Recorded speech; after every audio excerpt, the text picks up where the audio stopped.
Hi, and welcome to my channel. My name is Erin. I'm a clinical aromatherapist here at Erin's Herbs. On this channel, I do weekly uploaded videos teaching you how to create your very own skincare products from the comfort of your own home. So whether or not you have never made skincare products or you have some experience, I hope that you will find this channel very informative. So let's get started creating. On this week's video, I'm going to be showing you how to make this face, body, and room mist. This is a fairly simple formula to make, so let me walk you through the step-by-step process on how I create this. To create this mist today, the first thing that I need to do is I need to develop the scent that I want.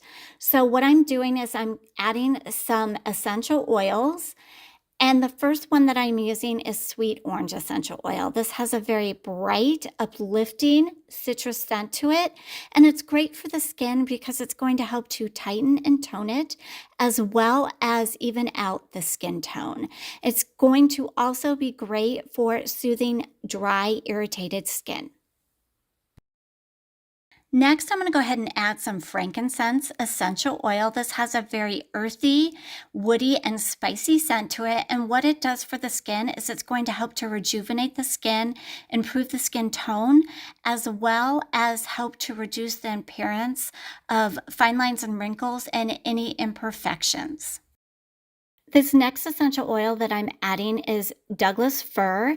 It has a very clean and fresh woody scent to it. And this is very purifying and cleansing. So it will not only do that for the skin, but if you're using this as a room spray, it's going to help to eliminate odor. Lastly, I'm going to go ahead and weigh out some benzoin essential oil.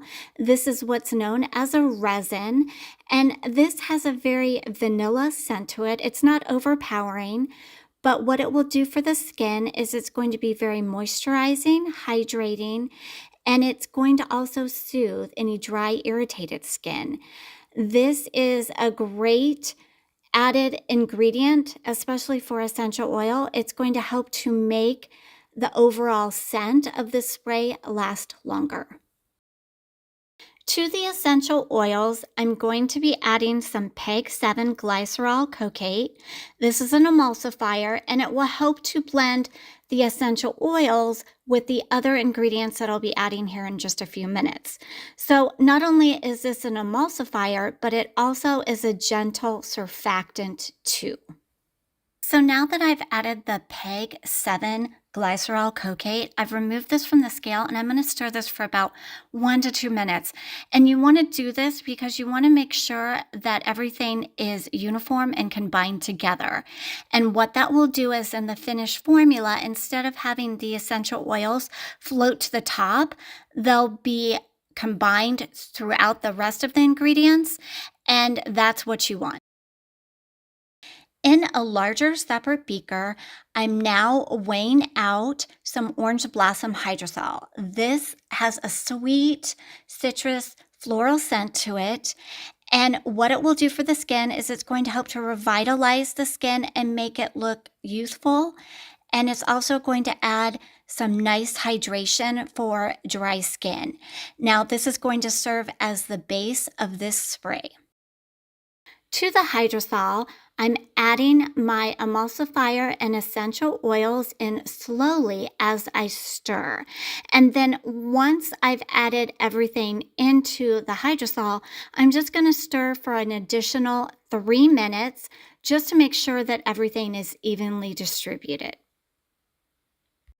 As you can see here, everything together creates a white color to the finished product. And I know some people would rather have a clearer product, but for me personally, because I'm going to be placing this in a darker container, it's not going to show through at all. It's not going to matter. And when you apply it to the skin, it's not going to leave a white residue, so I'm not worried about the color. Just to let everybody know that when I was making this video, I thought that it recorded me adding the preservative. Unfortunately, it did not. So with that being said, the preservative I used is GeoGuard ECT. It's a broad spectrum preservative, and it will keep this mist from having any bacteria, mold, or fungi from growing in it. I apologize for that. Once I added the preservative, I'm just going to stir this really well to ensure that everything is mixed well together. This next step is crucial. You want to make sure to check the pH. You don't want it too high or too low because that can cause skin problems such as dryness or irritation. Now, with that being said, mine is testing at a 5.5, and that is within, perfect range for a body and face mist as well as a room mist. I encourage you to do your own testing. Now that I've checked the pH and everything is good there, it's just a matter of me pouring everything into my bottle here. Now, like I mentioned before, I am using a darker colored bottle. This particular one is glass, and I like to use glass, especially when I'm using essential oils. And that is because essential oils tend to break down plastic. So with that being said, this particular formula makes approximately 100 grams.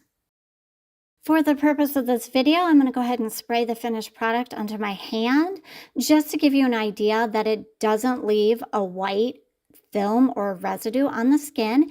And there you go. There's the finished product. So here are some substitutions. In place of the orange blossom hydrosol, use rose or lavender hydrosol instead. For the PEG 7 glycerol cocaate, use cocoa caprylate. And then a good alternative to the preservative GeoGuard ECT that I use today, Optifin BSB-N is one I would recommend. Other options for essential oils are going to be pine needle, frankincense, and myrrh. So thanks for watching, and if you'd like to see more DIY formulas, don't forget to like and subscribe.